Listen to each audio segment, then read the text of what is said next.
pagi hari. Segala sentosa.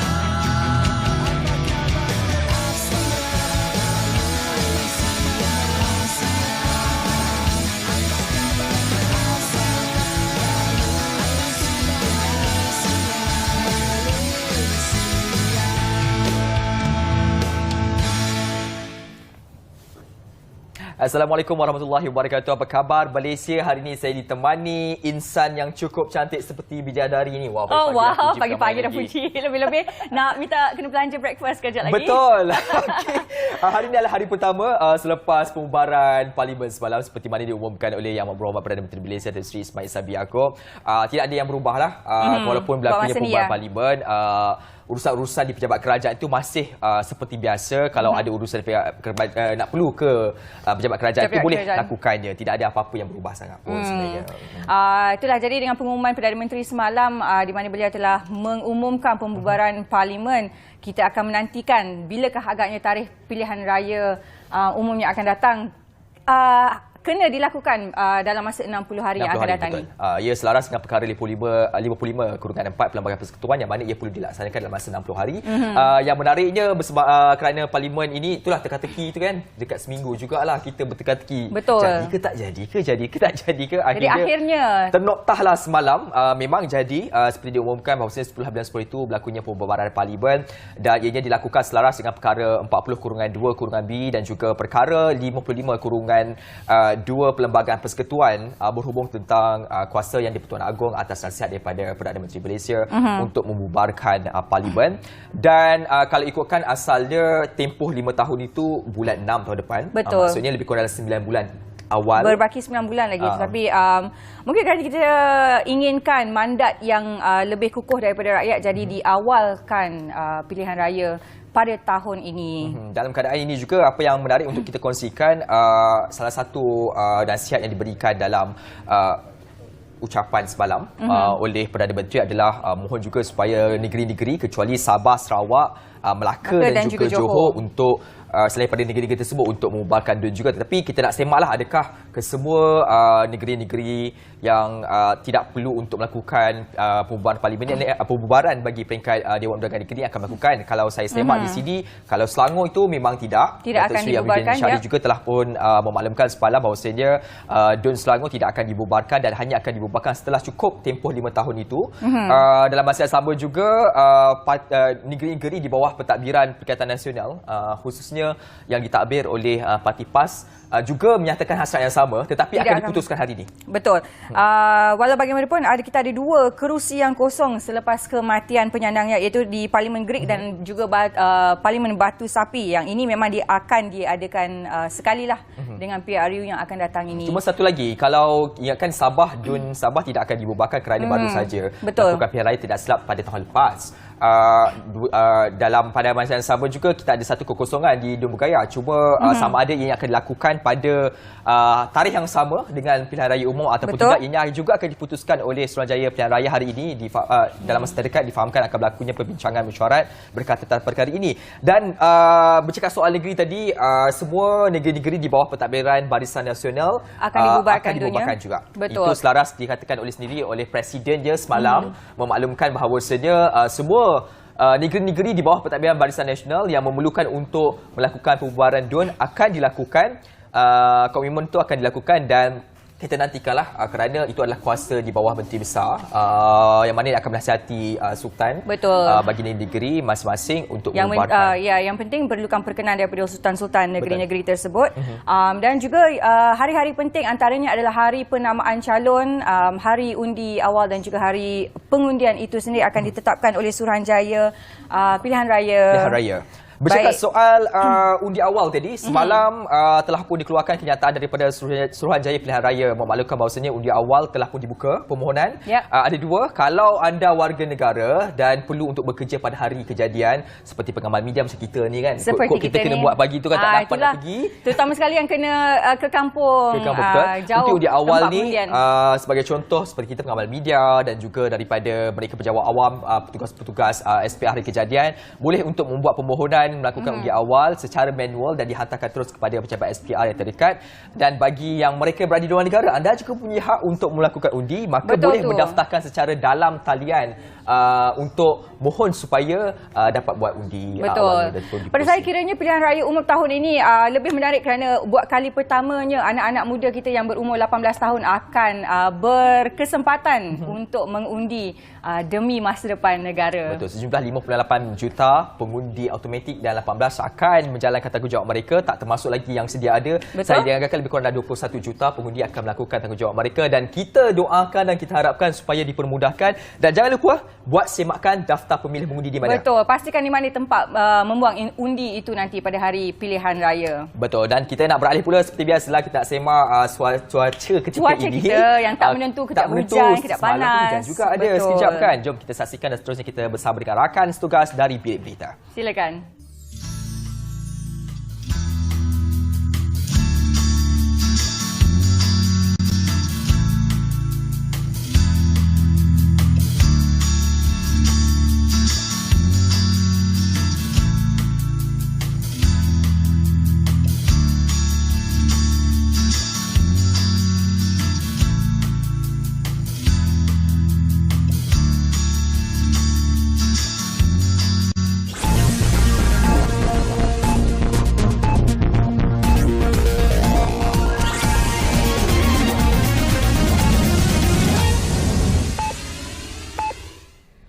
Assalamualaikum dan salam keluarga Malaysia. Bersama saya Nur Nisam Sheila Osman dari Bilik Berita untuk waktu ini. Baik, kita teruskan dengan laporan utama berita. Seorang pengusaha hotel dipukul dan disimbah cat selepas disyaki memasuki bilik hotel pelanggan tanpa kebenaran di sebuah hotel di sekitar Taman Desa Cemerlang, Ulu Tiram, Johor Bahru.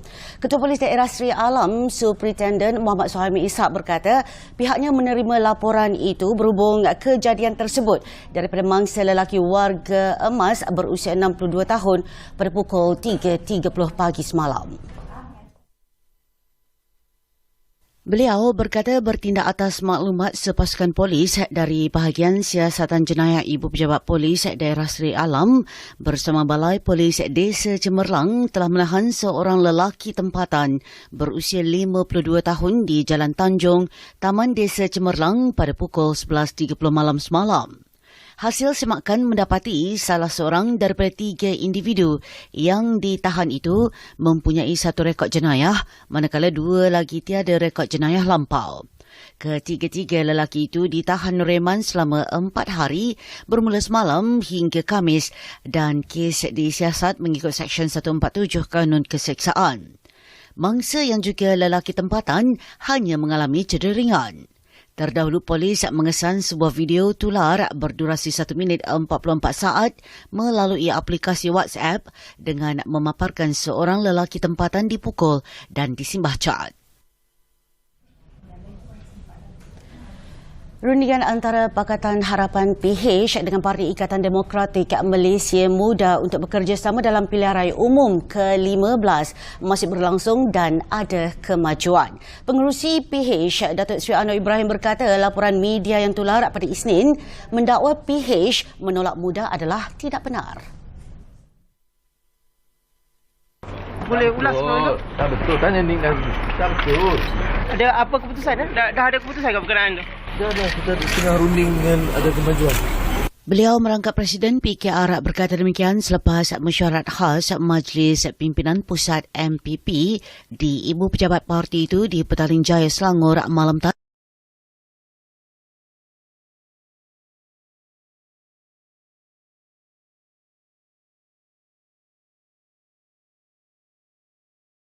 Presiden Datuk Seri Aminuddin Harun yang juga Menteri Besar Negeri Sembilan, Ketua Wanita Fadlina Siddiq dan Ketua Angkatan Muda Adam Adli serta ahli MPP.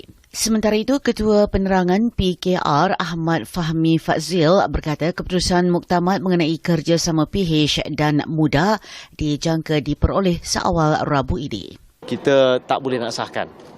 Jadi kita tunggu kenyataan rasmi daripada Majlis Presiden mungkin seawal hari Rabu. Menurut beliau lagi, mesyuarat itu dibuat susulan pembubaran Parlimen yang diumumkan Perdana Menteri Datuk Seri Ismail Sabri Yaakob pada Isnin yang antaranya membincangkan persiapan jentera pilihan raya PKR serta hasrat parti itu untuk bertanding di lebih banyak kerusi Parlimen bagi PRU15. Katanya susulan pembubaran Parlimen serta PRU15 yang akan dilaksanakan dalam tempoh terdekat, beberapa agenda PH termasuk Convention PH yang dijadual berlangsung hujung Oktober ini mungkin diawalkan atau ditangguhkan. Sementara itu, UMNO tidak akan berganjak dalam pendiriannya terhadap PAS, malah menganggap sekiranya 3 syarat yang dinyatakan tidak diterima tiada kerjasama rasmi dijalin antara parti itu. Penegasan dibuat Naib Presiden UMNO, Datuk Seri Muhammad Khalid Nordin, yang melihat masa kian suntuk untuk pemeteraian muktamad dibuat kedua parti itu bagi menjamin kemenangan besar pada PRU15. Ditemui selepas mesyuarat khas Majlis Kerja Tertinggi UMNO malam tadi, Datuk Seri Muhammad Khalid berkata pertandingan 1 lawan 1 antara UMNO dan PAS hampir pasti tidak dapat dielakkan sekiranya tiada kerjasama rasmi antara dua parti itu. Kita tak ubah syarat kita begitu, iaitu 3 perkara yang Presiden sebut. Bila PAS tak ada terima tu, dengan sendirinya gugur lah, itu je. Itu kalau tak ada, maknanya memang akan ada pertandingan lah. Presiden UMNO Datuk Seri Ahmad Zahid Hamidi awal bulan ini menegaskan 3 syarat kepada PAS jika ingin kembali menjalin kerjasama politik menerusi Gabungan Muafakat Nasional, iaitu PAS perlu keluar daripada Perikatan Nasional memutuskan hubungan politik dengan Bersatu dan mengumumkan secara rasmi bahawa mereka mufarakah 100% daripada PN dan Bersatu. Oleh itu, PAS diberi peluang menggunakan lambang sendiri ketika PRU15 selain mendapat sokongan jentera BN untuk kempen pilihan raya.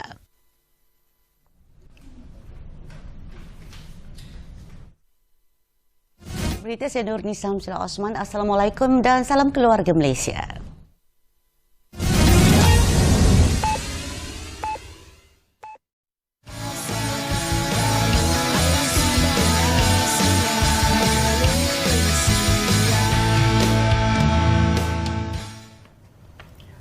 Baik, kembali semula dalam Apa Khabar Malaysia. Kita nak bercakap tentang satu program yang cukup menarik dilakukan. Kita tinggalkan sekejap isu pembubaran Parlimen dan juga isu politik ni. Kita nak beralih tentang bagaimana nak lahirkan rasa cinta kepada negara melalui kesedaran yang dilakukan oleh Jabatan Kerajaan ini. Dan kita nak bercakap hari ini tentang pertandingan pengesahan kenegaraan peringkat kebangsaan 2022. Orang kuat yang sudah bersama dengan kita kali ini. Baik, betul. Dan bersama kami pada pagi ini Puan Julina Johan merupakan pengarah bahagian Perkhidmatan Komunikasi dan juga Pembangunan Masyarakat. Assalamualaikum. Selamat datang ke studio kami pada pagi ini. Waalaikumsalam dan selamat pagi semualah. Saya juga terima kasih kepada pihak bernama lah kerana sudi mengundang saya untuk sesi temu bual pada pagi ini. Pastinya kami akan jemput kalau ada perkara-perkara yang melibatkan tentang rasa cinta kepada negara ini. Dan hari ini bercakap soal pertandingan pengesahan kenegaraan ni. Sekali dengar macam bercerita ke kan? Bercerita ke kan? Di awal ni saya rasa menarik kalau kita nak fahamkan dulu tentang pertandingan pengesahan kenegaraan ni. Mungkin boleh kongsikan dahulu. Okay, basically kalau kita cakap pengkisahan tu nampak macam bercerita.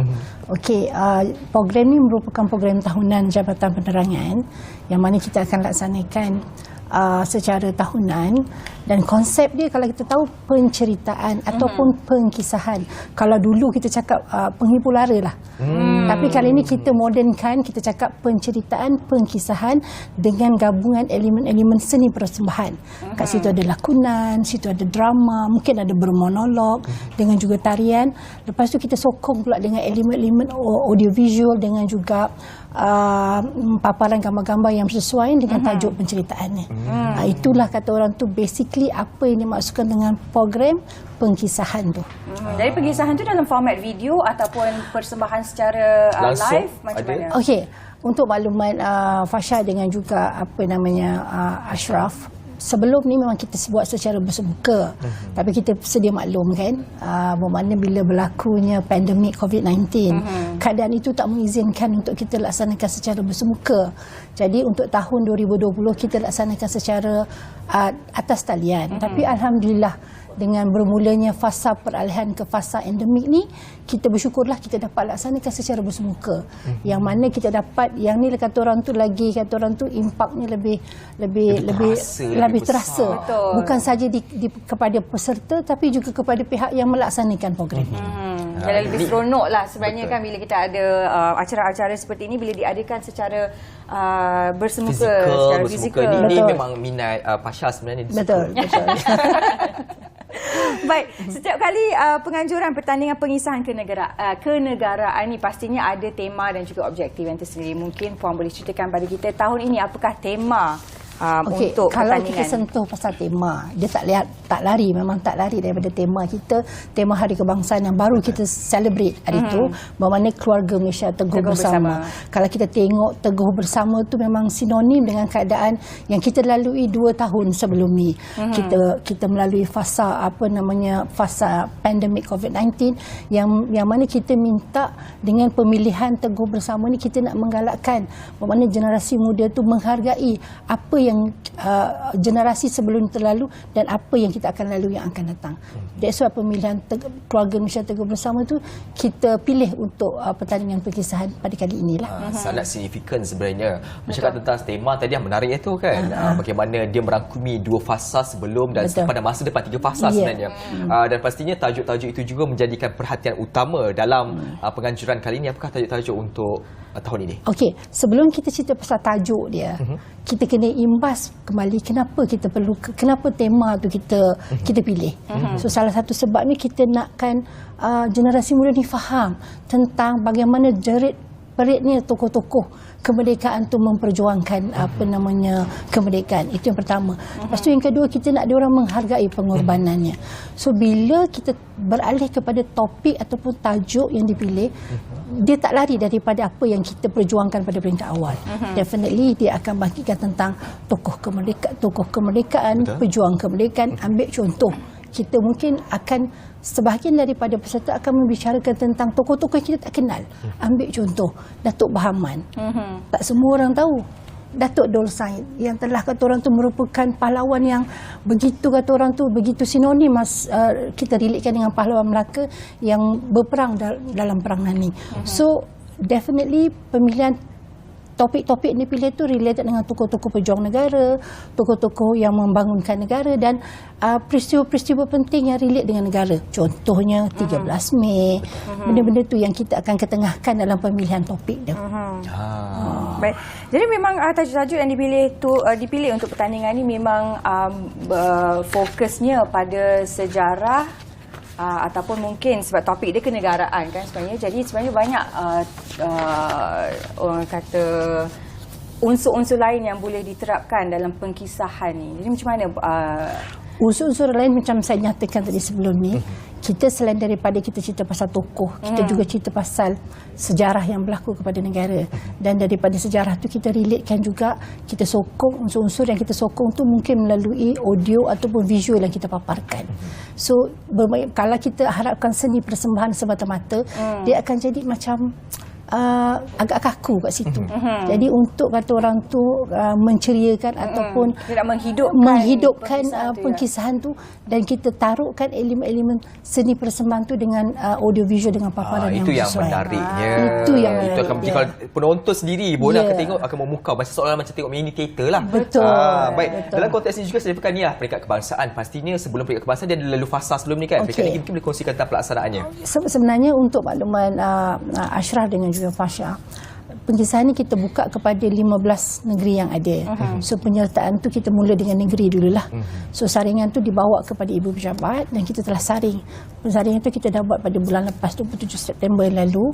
So daripada situ kita saring. Lepas kita saring dan kita boleh laksanakan di peringkat akhir yang akan kita laksanakan di Perlis. Ini antara senarai yang akan masuk ke peringkat kebangsaan nanti kan? Ya, saya. Tak sabar nak Jadi yang sampai ke peringkat kebangsaan ni adalah pemenang-pemenang daripada peringkat negeri. Ya, yang telah kita buat penilaian melalui juri profesional kita lah. So 6 negeri ni yang telah bertuah lah untuk masuk ke peringkat akhir. Peringkat akhir 6 negeri ni antara negeri terakhir top top 6 Top lah. 6. Nama negeri, Ya. top 6 dan kita nantikan siapakah bakal Betul. bergelar juara, dan bergelar juara itu dia bukan sekadar bawa title saja. Betul. Mesti bawa hadiah dia kan. Dan kita tahulah apakah hadiah-hadiahnya tu. Kalau cerita pasal hadiah ni memang dia tak selumayan dengan pertandingan-pertandingan, tapi alhamdulillah lah kata orang tu berbaloi dengan usaha dia orang untuk masuk ke pertandingan ni. Yang mana tempat pertama, saya cerita tempat pertama dululah. Aha. Tempat pertama akan membawa hadiah wang tunai bernilai Jeng.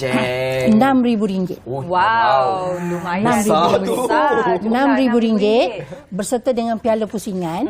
Lepas tu kita ada piala iringan dengan juga sijil penyertaan. Itu untuk hadiah Johan lah. So Baik. untuk hadiah naib Johan, nilai dia sedikit kurang RM5,000 wang tunai. Lepas tu dengan piala pusingan serta piala iringan dengan sijil. Dan tempat ketiga dengan nilai wang tunai RM4,000 lah.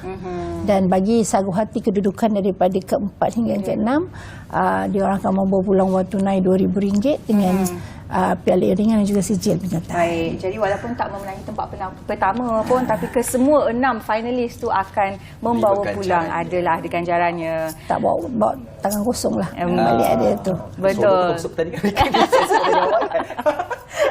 Baik, sebagai penghujung ini pastinya ada harapan yang diingin dihasratkan bagi pengajuan kali ini. Apakah harapan puan untuk pengajuan Harapan saya agar pertandingan seumpama ini dapat memberi suntikan baru kepada generasi muda untuk menghargai pengorbanan pejuang-pejuang ataupun tokoh-tokoh negara yang telah memperjuangkan kemerdekaan, ke pembangunan, ke dalam konteks yang lebih kata orang tu meluas. Not only diorang dapat melalui pembacaan, tapi diorang dapat daripada medium ataupun mesej komunikasi yang berbeza. Yang mana Jabatan Penerangan bawa pendekatan baru melalui program pengkisahan ini. Itu harapan kami lah, agar mesej itu dapat sampai kepada khususnya pada generasi muda negara. InsyaAllah harapannya cukup murni dan insyaAllah dapat dijayakan dengan sebaik-baiknya. Itu yang paling penting, terutama sekali untuk anak-anak muda kita untuk mengetahui lebih mendalam lagi sejarah negara dan sebagainya, sebab kita lebih mengapresiasi keamanan, keindahan negara yang kita nikmati sekarang ini.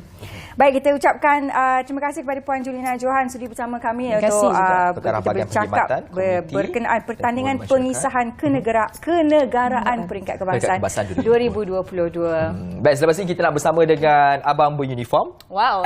Siapa agaknya gerangan abang beruniform kita pada hari ini? Okey, adakah abang yang tu bukan? Kita dulu. Kita nak berjaya seketika kembali selepas ini.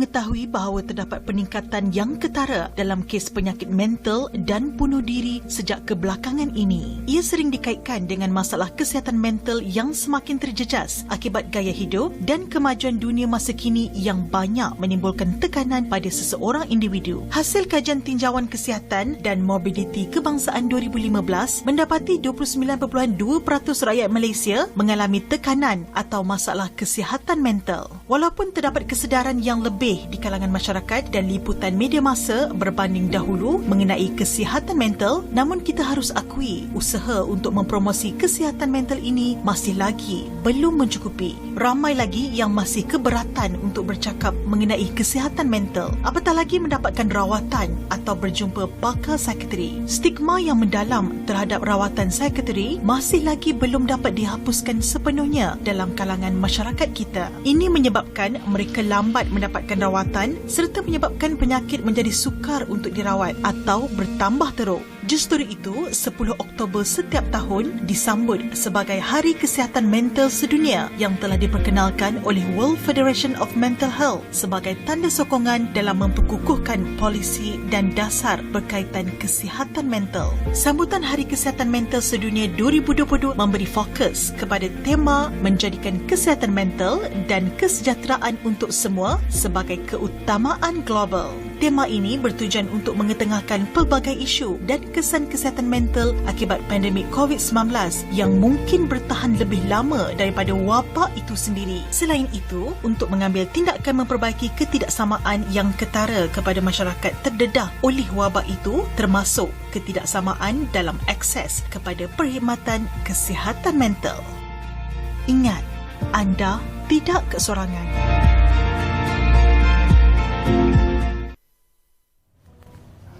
Baik, selamat hari menyambut Hari Kesihatan Mental Sedunia. Bagi saya sebenarnya itu satu kesedaran yang amat penting untuk kita semua menyedari.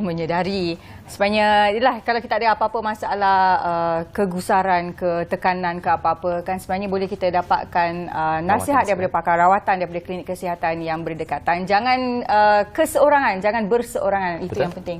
InsyaAllah kita bersama-sama membantu bagi mereka yang mengalami masalah ini. Dan kita nak teruskan perbincangan kita kali ini. Ini tentang satu usaha tadi saya cakap, saya nak bawa Abang Reform. Dah sampai dah pun. Okay. Dah sampai, ada duduk di sebelah kami ni. Kita akan bersama dengan Ketua Pesuruhjaya Pertahanan Awam, Tuan Aminur Rahim Mohamed, yang merupakan Ketua Pesuruhjaya Angkatan Pertahanan Awam sendiri.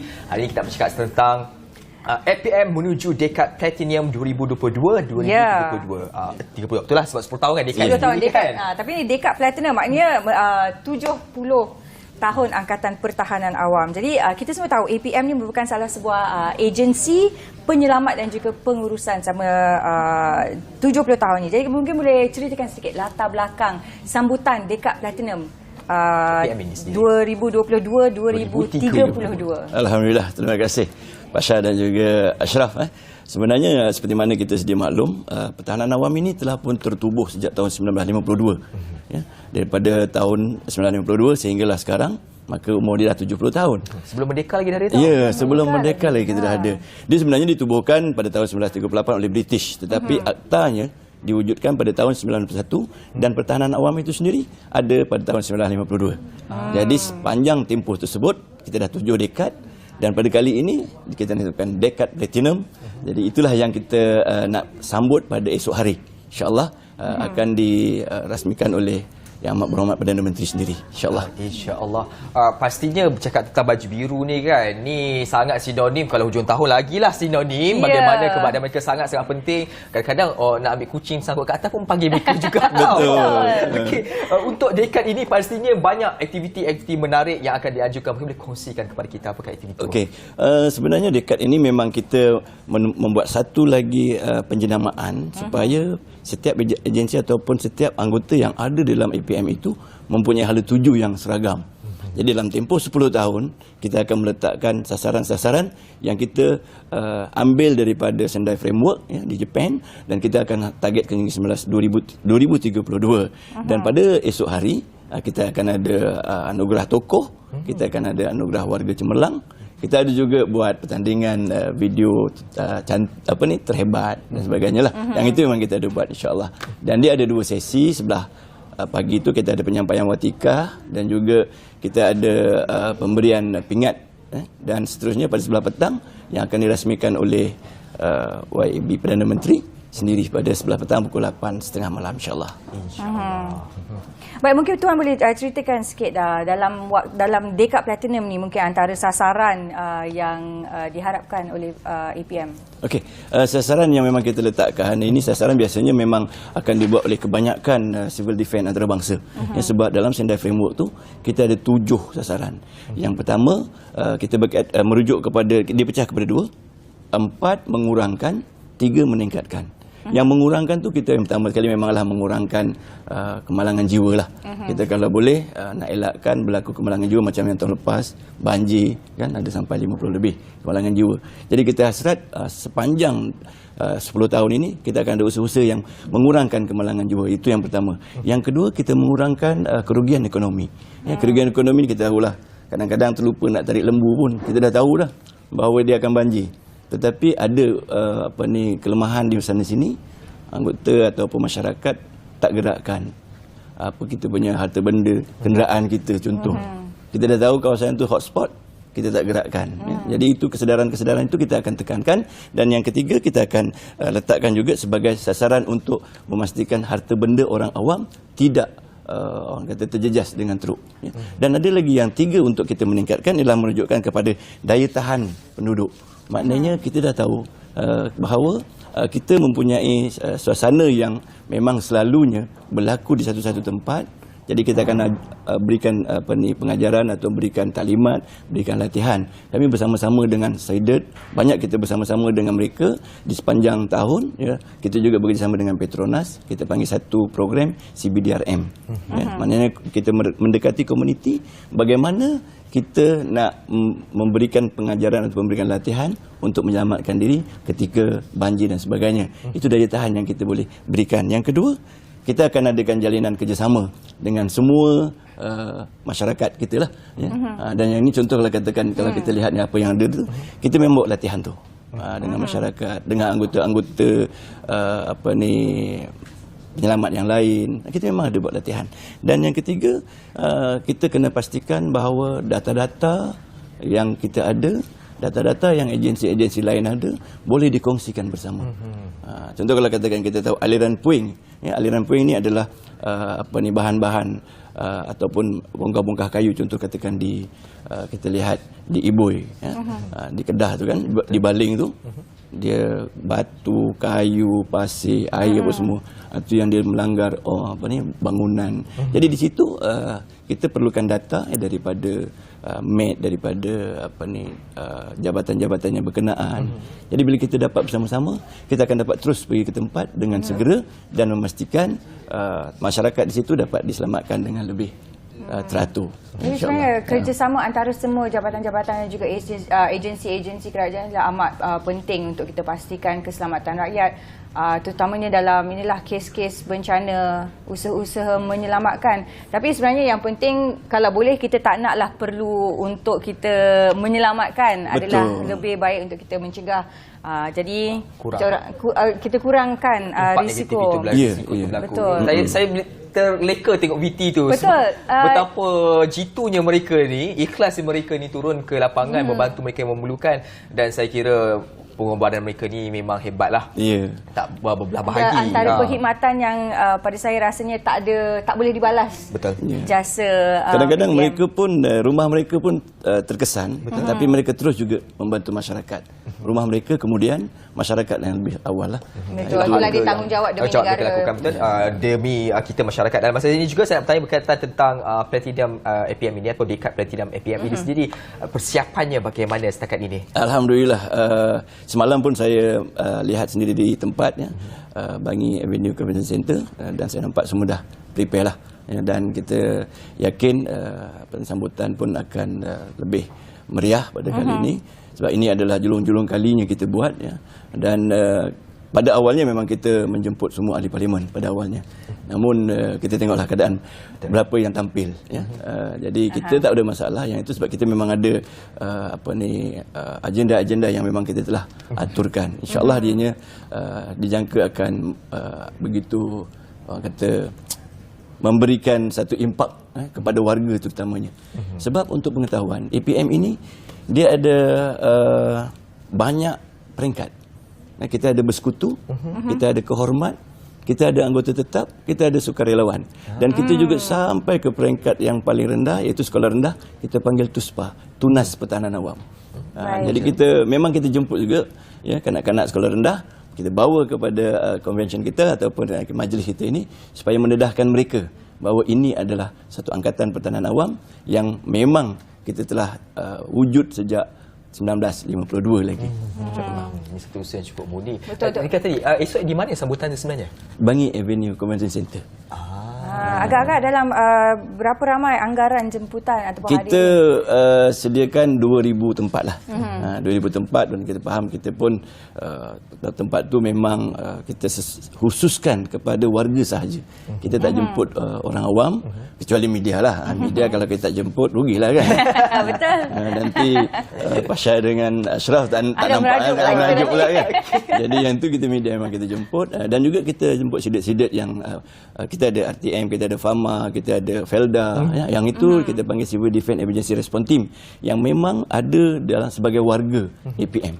Sebab warga APM ini kita sasarkan sehingga 3 juta orang lah untuk satu-satu masa. Okey, nak bercakap tentang warga tadi tu kan, sebab saya sebut ada ahli bersekutu. Ya, bersekutu, kan? Kehormat tetap. Kan? Mungkin macam kami ni lah, lepas tengok tadi rasa tanggungjawab tu ada ni, rasa nak bersama-sama kan. Adakah ini terbuka juga kepada orang awam untuk bersama-sama dengan APM? Sangat terbuka. Kepada Pasha, kepada Ashraf memang lagi dialu-alukan lah kan. Bila Baik. masuk aja 2 orang ni mungkin lagi ramai kat belakang ni kan. Wow. Lepas ni, berbaju biru selepas ni. Ya, tak ada masalah, tak ada masalah. Memang kita ada dan untuk pengetahuan pun RTM memang dah bersama-sama kita, SIDET RTM kita panggil. Dan kita boleh berikan bersekutu lah kalau untuk macam. Okey bos, dengar ada penerbit tadi, kita lepas bernama punya tim pula SIDET bernama selepas Ya, kita SIDET masuk, bernama. insya-Allah. Betul. Sebab saya daripada pengalaman saya jugalah tahun lepas waktu banjir tu ada juga tolong-tolong sikit. Ya. Kita buat apa yang kita boleh. Betul. Sebaik Jadi kalau dah mana. jadi SIDET tu, kita boleh bawa lah naik lori. Kita bawa naik lori tengok tempat kejadian. Tapi kita kena berlatih dulu lah. Sekurang-kurangnya untuk menyelamatkan diri sendiri. Betul. Jadi Kena kita, ada ilmu tu kena ada. Betul, kita tak boleh main redah Mereka je. akan latih dulu berkaitan ini. Jangan risau, masuk daftar, nanti mereka akan bantu kita untuk dapatkan ilmu pengetahuan dan bila ada misi-misi tu insya-Allah kita akan bersama-sama membantu. Sikit saja alang-alang kita dah bersama dengan FPM ni kan. Dan sekarang ni dalam keadaan musim monsun kan. Ringkas saja mungkin boleh kongsikan persediaan yang perlu dilakukan oleh orang awam menghadapi situasi banjir yang mungkin akan berlaku pada bila-bila masa saja ini. okey, kalau kita lihat Met Malaysia telah memaklumkan bahawa banjir ini tidak kurang daripada tahun lepas. Jadi kita kena faham bahawa yang paling mustahak adalah persediaan kita untuk bertindak keluar daripada tempat kejadian. Betul. Itu yang paling mustahak. Jangan tunggu, jangan orang kata mencuba-cuba nasib. Lebih baik kita bertindak dan terus keluar daripada tempat yang dijangkakan banjir. Itu paling mustahak.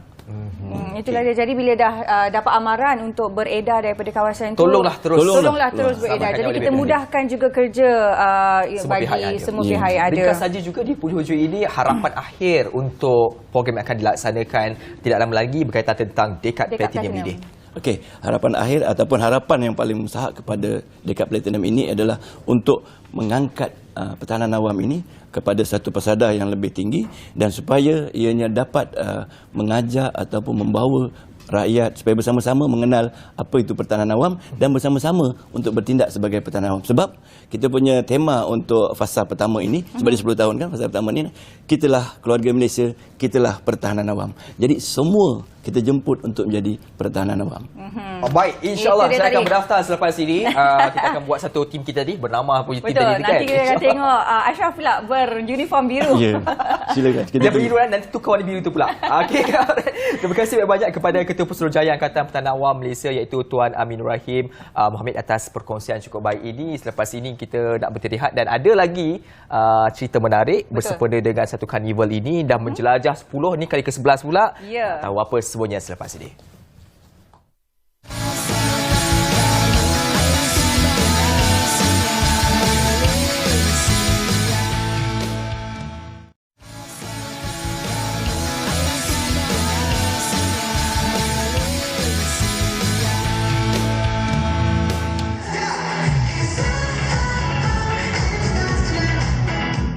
Baru-baru ini, kru penerbitan Apa Khabar Malaysia telah dijemput menghadiri Majlis Sambutan Hari Asas Kebangsaan Korea Selatan yang ke-62 yang berlangsung di Hotel JW Marriott Kuala Lumpur. Majlis kerajaan ini telah dirasmikan oleh Duta Besar Korea Selatan ke Malaysia, Lee Chae-byung, yang turut disaksikan oleh Menteri di Jabatan Perdana Menteri, Parlimen dan Undang-Undang Yang Berhormat Datuk Seri Dr. Haji Wan Junaidi. Majlis yang ditangguhkan selama 2 tahun berturut-turut akibat pandemik COVID-19 itu turut dihadiri diplomat asing, pegawai-pegawai kerajaan, komuniti perniagaan dan masyarakat Korea yang menetap di Malaysia. Kedutaan Korea Selatan di Malaysia menyatakan hubungan dua hala telah mencatatkan kemajuan memberangsangkan dan seiring dengan pertumbuhan ekonomi kedua-dua buah negara ini sejak hubungan diplomatik dijalinkan pada Februari 1960. Di majlis tersebut, tetamu yang hadir dihidangkan dengan pelbagai juadah dari Korea, antaranya dak gangjong, tteokbokki, gimbap, bulgogi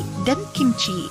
Selaku tuan rumah, Hotel JW Marriott turut menghadiahkan 2 kek berbentuk lambang bendera Korea Selatan dan bendera Malaysia serta arca ais berukir dengan nama Korea. Bagi memeriahkan lagi suasana di majlis tersebut, turut dipersembahkan tarian K-pop berlatar lagu nyanyian kumpulan yang terkenal di Korea seperti kumpulan BTS dan Blackpink. Persembahan tersebut telah dipersembahkan oleh sekumpulan anak muda yang sedang menuntut di sebuah kolej antarabangsa di Malaysia. Satu Melaka dah pusing. Minggu ni tempat sama lagi. Minggu ni lain. Ada pameran kementerian sama agensi. Ada Carnival Kerjaya sama isukan. Jualan IKM ada. Sukan rakyat pun ada. Siapa boleh pergi? Semua boleh pergi. Kita kan satu keluarga. Tapi kat mana? Di Jelajah Aspirasi Keluarga Malaysia, Negeri Melaka. 14 hingga 16 Oktober. 9 pagi sampai 9 malam. Di Pusat Dagangan Antarabangsa Melaka. Baik, segi jelajahnya. Itulah dia. Kita dah tengok BT di Melaka tu tiba-tiba seronok pula. Dia nak pergi Melaka lah lepas ni. Betul. Kemeriahan di Melaka ni memang tak ada tolak bandingnya lah. Memang seronok dengan bandar yang bersejarah, makanan pun sedap, orangnya pun seronok, mesra-mesra semuanya kan. Dan kita nak terbang selepas ini ke negeri Melaka. Selepas ni rasanya penganjuran kali ke-11 selepas dah tua. Ke-10, kali ke-10. Sebagai kali ke-10.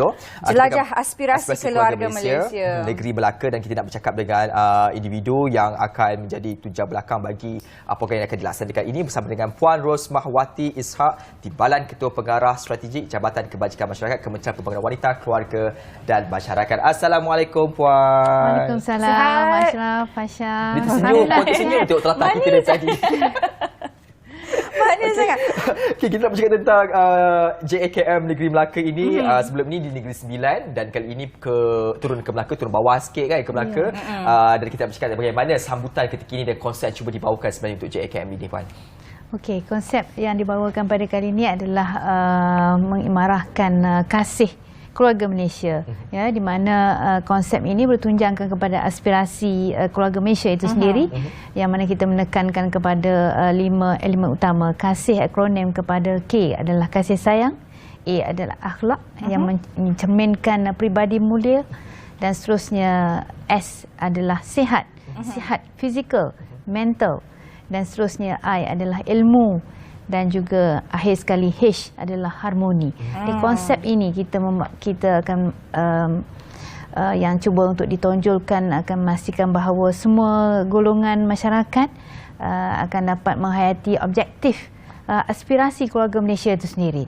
Untuk kita sama-sama memahami dan juga menghayati aspirasi keluarga Malaysia yang mana bertunjangkan kepada 3 nilai utama, iaitu keterangkuman, kebersamaan dan juga kesyukuran. Itu dia. Baik, sebenarnya untuk setiap jelajah aspirasi keluarga Malaysia di setiap negeri ini sebenarnya diketuai ataupun diterajui oleh kementerian ataupun agensi yang berbeza. Kali ini di Melaka diterajui oleh Kementerian Pembangunan Wanita, Keluarga dan Masyarakat. Saya nak tanya pada Puan Ros, mungkin dari segi impak dan juga keberkesanan objektif jelajah aspirasi keluarga Malaysia ni, bagaimana pandangan Puan Ros? Mungkin penerimaan rakyat yang hadir ke JAKM. Okey. So dalam pada kali ini, ya, di mana kita akan berkampung di Melaka 14 hingga 16 Oktober, yang mana Kementerian Pembangunan Wanita, Keluarga dan Masyarakat sebagai peneraju, agensi peneraju, yang mana kami akan membawakan konsep yang unik, di mana melalui pengisian program berbentuk informatif dan juga interaktif, kita akan oleh kerana Kementerian Pembangunan Wanita adalah merupakan agensi peneraju ataupun yang lebih dekat dengan masyarakat, maka di sini kita akan menurunkan ataupun membawakan program-program aktiviti yang dekat dengan hati masyarakat. Ya, maknanya kita akan menggabungkan konsep-konsep utama itu tadi. Kalau konsep kasih adalah konsep yang utama yang merangkumi 5 nilai utama, dan seterusnya adalah konsep dari segi kefungsian ataupun sosial, kesejahteraan sosial, dan seterusnya juga kesejahteraan ekonomi. Di situ 3 konsep utama yang akan dibawakan khusus untuk pengunjung di negeri Melaka. Saya daripada saya tersenyum je mendengar patah kata daripada orang Kementerian Wanita ni kan, daripada Jabatan Kebajikan Masyarakat, sebab mereka ni datang dengan rasa cinta, sayang kepada masyarakat. Dan itu akan dijelmakan nanti dalam JAKM di negeri Melaka. Sesuai dengan tema ni, betul, kasih. Kita boleh merasakan kasih daripada Kementerian Pembangunan Wanita, Keluarga dan Masyarakat. Dan pastinya dicakap tadi konsep dan juga keinginan yang ingin disampaikan kepada masyarakat itu dengan Jabatan Kebajikan Masyarakat dan Kementerian Wanita sendiri yang dekat dengan komuniti. Pastinya aktiviti-aktivitinya juga adalah dekat di hati kan. Mungkin boleh kongsikan apakah aktiviti-aktiviti yang akan dianjurkan sepanjang penganjuran itu nanti? Okey, antara aktiviti apabila kita lihat tiga konsep utama yang akan diterjemahkan melalui program dan aktiviti yang dekat dengan komuniti dan masyarakat ini, di mana kalau kita lihat program kasih itu sendiri. So di bawah program dan aktiviti kasih ini kita menyediakan program My Daftar OKU. Bagi OKU yang masih lagi belum membuat pendaftaran, maka boleh tampil untuk membuat pendaftaran, dan seterusnya kita mendaftarkan juga sukarelawan. Kita ada sukarelawan wajah, wanita anti jenayah, dan juga sukarelawan kaunselor juga, dan seterusnya di situ juga kita akan mengadakan program dan aktiviti yang berbentuk sokongan psikologi, program aktiviti yang mana kita menggunakan konsep interaktif, konsep bicara selari dan sebagainya. Jadi banyak lagi program yang disediakan. Antaranya juga adalah kita menyediakan kenduri rakyat. Di samping itu juga yang mana kenduri rakyat ini akan menyajikan pelbagai citarasa rakyat Malaysia, sudah pastinya citarasa keluarga Malaysia. Dan seterusnya juga disediakan juga sukan rakyat yang mana bersesuaian. Dia bila dah cakap ada kenduri rakyat tu, dia terus macam okey, kita akan menikmati pelbagai cuaca syurga makanan nanti ada di sana tu. Betul. Sudah pula dekat Melaka kan, memang bila siapa-siapa yang ke Melaka tak akan lupa asam pedas. Ada lagi aktiviti-aktiviti lain selain daripada itu? Selain daripada itu juga kita menyediakan perkhidmatan yang mana mereka boleh membuat semakan terhadap bantuan yang dimohon, dan seterusnya pelbagai lagi. Contohnya kita ada program ataupun kita panggil Cafe Teen, yang mana ini adalah untuk remaja belasasanya, dan juga banyak lagi program yang disediakan oleh kementerian dan agensi. Terdapat juga booth-booth yang menyediakan peluang-peluang pekerjaan, pendaftaran SSM dan sebagainya. Terlalu banyak. Itu menarik tahu sebenarnya, Fasha. Saya masih ingat lagi, saya pernah berjumpa dengan Menteri bagi Sri Lanka. Mereka berminat dengan Cafe Teen yang dianjurkan itu, dan sebenarnya Malaysia antara peneraju bagi dalam konteks untuk pembangunan remaja, kanak-kanak, dan kita ni memang hebat sebenarnya. Banyak orang-orang hebat seperti Puan ni yang menghasilkan pelbagai karya-karya penting bagi pembangunan keluarga, kanak-kanak dan juga wanita itu sendiri. Dan kita boleh lihat pula bagaimana peranan yang diambil oleh kementerian sendiri dalam mengangkat nilai utama dalam keluarga Malaysia itu tadi, bagi memastikan lebih dekat, berterangkum, keterangkuman itu wujud, kesyukuran itu ada, kebersamaan itu ada. Bagaimana, Puan?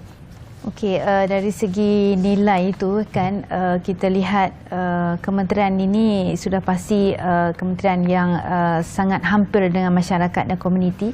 Segala permasalahan, segala isu dalam masyarakat, ya, kita akan menampilkan program dan juga aktiviti serta perkembangan yang terkini. Contohnya kita baru diluluskan rang undang-undang anti gangguan seksual. Maka ada juga disediakan forum berkaitan dengan ini untuk memberikan maklumat yang terkini kepada masyarakat umum. Dan di samping itu juga kita juga turut mengadakan program-program aktiviti berbentuk kesenian, Islam, kebudayaan dan sebagainya, yang mana menerapkan elemen-elemen berkaitan dengan kasih sayang. Kerana ini jenama kasih itu sendiri, yang mana kita akan memberikan mesej utama kepada rakyat, yang mana kita perlu mengkayakan nilai 5 nilai utama di dalam keluarga. Sudah pasti kalau 5 nilai ini ada dalam keluarga, maka kita dapat menikmati sebuah keluarga yang sejahtera. InsyaAllah.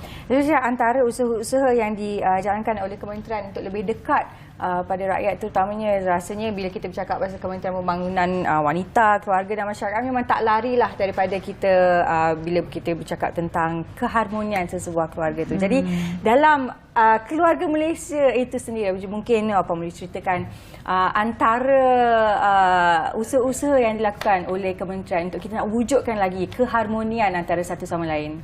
Okey, berujuk pada Fasha, ya, berujuk kepada keharmonian ini adalah satu nilai yang kita idamkan, di mana kita dituntut untuk sentiasa kata menjalinkan hubungan yang baik, ya. Itu, dan sebab itu kita perlu menerapkan nilai-nilai akhlak ataupun peribadi yang mulia dalam nilai utama dalam aspirasi keluarga Malaysia itu sendiri, menekankan 20 nilai utama.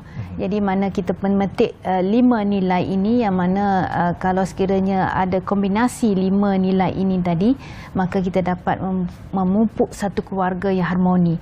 Mana keharmonian itu lahirnya daripada hubungan kasih sayang, hubungan antara keluarga. Jadi di sini juga kementerian turut menampilkan pakej-pakej kasih yang ada. Ya, contohnya kita juga ada dalam bentuk program yang design kepada untuk kesejahteraan sihat fizikal dan mental ini. Kita ada program Mama Care, Papa Care. Kalau sekaligus kita kata mama dan papa itu telah kita cater dalam ini adalah merupakan tunjang utama keluarga. Betul. Maka di samping itu juga kita turun lagi kepada ibu, anak-anak, yang mana kita akan menyajikan program-program untuk anak-anak, program-program yang baik untuk mereka, untuk perkembangan mereka. Jadi di situ juga adanya aktiviti pertandingan mewarna, pertandingan kesenian dan sebagainya, semuanya untuk mencungkil bakat dan juga ke arah keharmonian itu sendiri. Itu dia tadi. Peranan cukup besar yang dibayangkan Betul. sebenarnya oleh kementerian ini. Dan pastinya untuk program akan berlangsung nanti lebih kurang 14, 15, 16 hari, 3 hari akan berlangsung. Ni nak jemput ni ramai-ramai keluarga Malaysia ini untuk hadir bersama-sama. Saya silakan kepada puan untuk jemput dan harapan puan sendiri dan beri maklum kepada mereka di mana nanti program akan berlangsung di Melaka nanti. Okey, so dengan itu kita mengambil kesempatan ini untuk menjemput semua beramai-ramai memeriahkan program di Melaka, iaitu di MITC 14 hingga 16 Oktober 2022, yang mana kita menjanjikan bahawa kita akan menampilkan program-program yang istimewa, program-program yang menarik yang sudah pasti akan dapat memenuhi cita rasa keluarga Malaysia. InsyaAllah. InsyaAllah. Terus book the date. Jangan ke mana-mana, terus pergi ke Melaka. Pastinya setiap hujung minggu lah, kita rakyat Malaysia memang suka berjalan. Jadi kalau ada antara anda di luar sana yang mungkin tercari-cari plan-plan untuk hujung minggu ni, bolehlah ke Melaka. Baik, terima kasih diucapkan kepada Puan Rosmawati Ishak, Timbalan Ketua Pengarah Strategik Jabatan Kebajikan Masyarakat, Kementerian Pembangunan Wanita, Keluarga dan Masyarakat. Kita doakan supaya penganjuran itu akan berjaya dan insyaAllah lebih ramai lagi keluarga Malaysia datang dan mencapai sasaran yang diinginkan. Di Melaka tak jauh pun, kalau ke KL tu sekejap saja. Sejam lebih dah sampai dah. Meriahkan beramai-ramai. Janji ada kenduri tadi, jangan lupa ada kenduri sukan rakyat. Saya suka kalau sukan rakyat ni kan. Ya, sukan apa yang paling suka tu? Rasa tarik-tarik lah. Kita kan walaupun badan kecil. Kecil ke badan saya dia? Tak kecil tapi kuat. Betul. Baik, kita selamat pada Mulia Rancangan. Terima kasih kerana menjadikan Apa Khabar Malaysia sebagai pilihan anda waktu pagi ini. Saya Dina Syah Salim. Saya Pasha Rahim. Doakan anda semua jaga diri, jaga kesihatan. Elok kita akan jumpa lagi insyaAllah besok bersama teman-teman kami yang lain pula. Baik, jumpa lagi. Assalamualaikum. Assalamualaikum. Bye.